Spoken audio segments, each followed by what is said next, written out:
Certains disent que c'est un virus qui, par mégarde, s'est échappé d'un laboratoire, que c'est un virus qui a été utilisé afin de se faire de l'argent, mais ce que vous devez savoir, c'est fabriqué par l'homme. C'est un poison fabriqué par l'homme. Ça, on ne vous dira pas. Alors, cela engendre une panique générale. Vous devez savoir que derrière le coronavirus, il y a maintenant une peur comme pas possible. Même les chrétiens ont peur. Mais la Bible nous dit ceci. Dans le psaume 91, verset 1 jusqu'au verset 8. Le psaume 91, verset 1 jusqu'au verset 8. Celui qui demeure sous l'abri du Très-Haut repose à l'ombre du Tout-Puissant. Je dis à l'Éternel, mon refuge et ma forteresse, mon Dieu en qui je me confie. Car c'est lui qui te délivre du filet de l'oiseleur, de la peste et de ses ravages. Il te couvrira de ses plumes et tu trouveras un refuge sous ses ailes. Sa fidélité est un bouclier et une cuirasse.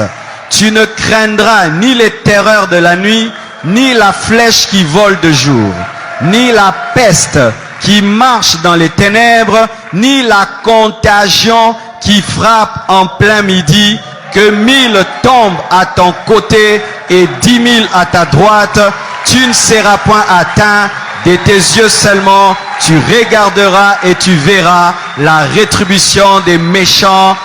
La foi, la foi, la foi, pas la peur, la foi, pas la panique, la foi, pas la peur.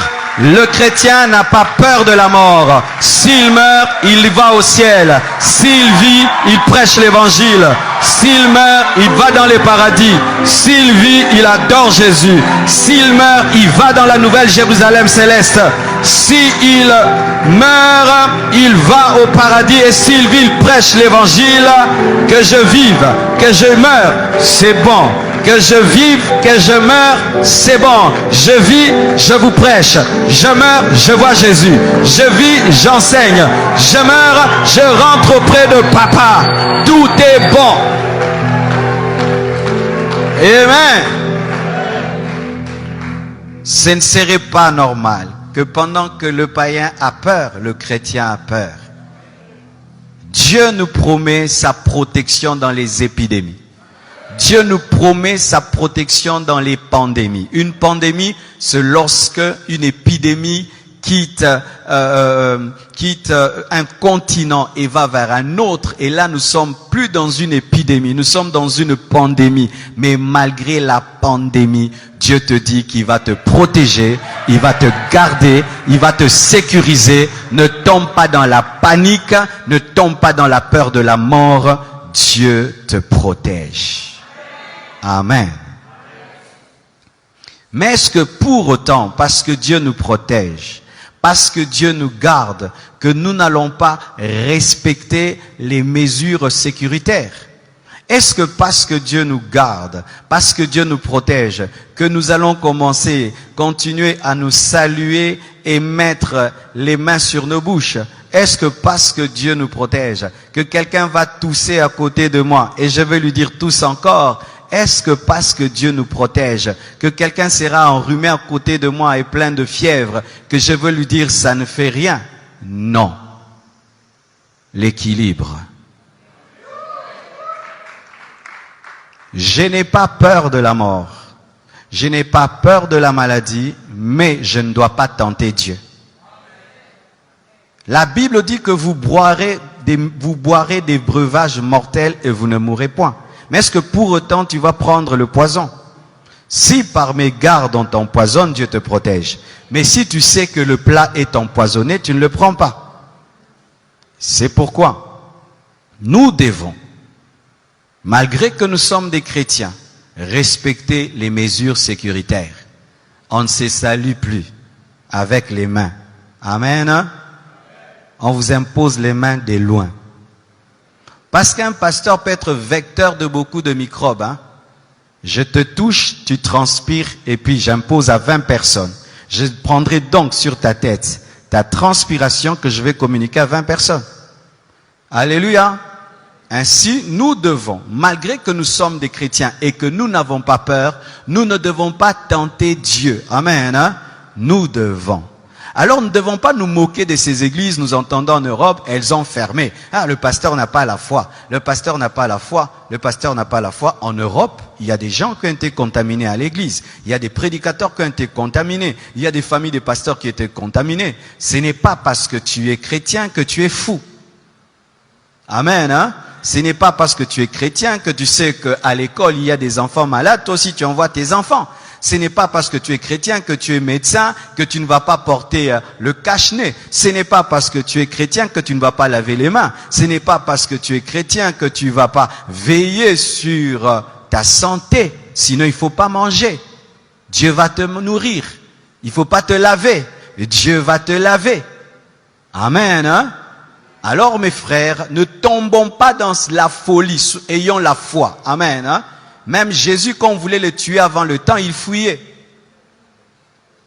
Jésus fuyait la mort quand ce n'était pas le temps de mourir. Il n'a pas dit, je suis le crucifié, tuez-moi. Non, quand il était bébé, il a fui la mort. On l'a amené en Égypte. Chaque fois qu'on voulait le tuer avant le temps de Dieu, Jésus évitait, il fuyait. Mais quand le temps est venu, il a accepté la mort. Et la Bible dit ceci. Soyez simples comme des colombes, prudents comme le serpent. Donc, si demain on nous dit qu'il faut respecter un maître, tu respectes un maître. Amen. Hein?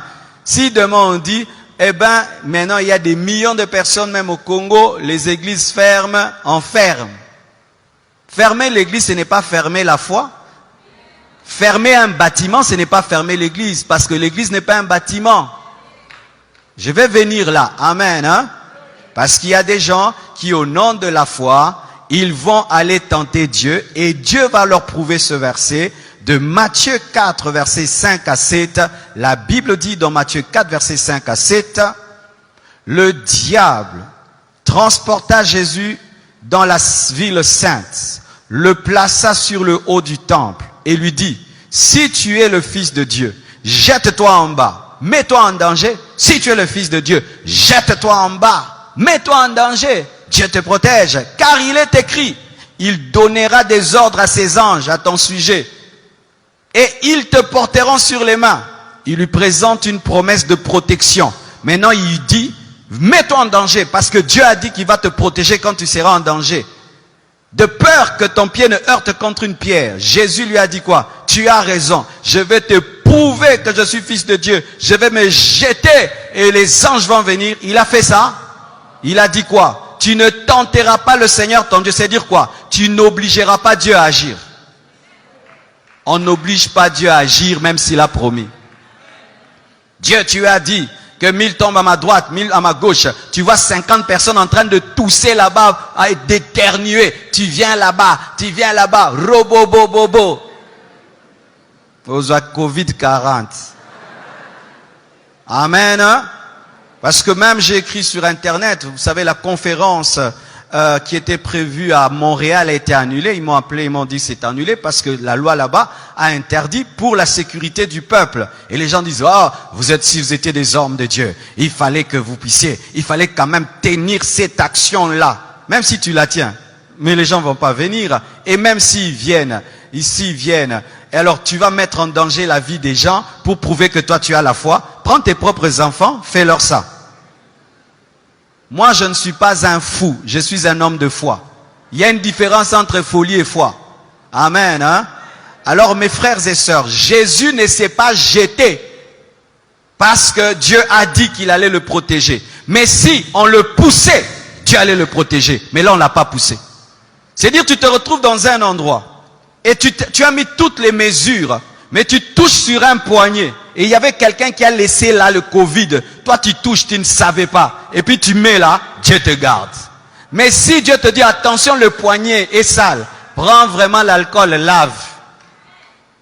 N'aimez pas le sang de Jésus. Lave. Le sang de Jésus agit quand tu ne sais pas. Mais quand tu sais, utilise l'intelligence et la connaissance. Vous entendez cet équilibre, hein? Alléluia. Sinon, tu vas aller au ciel avant. Amen.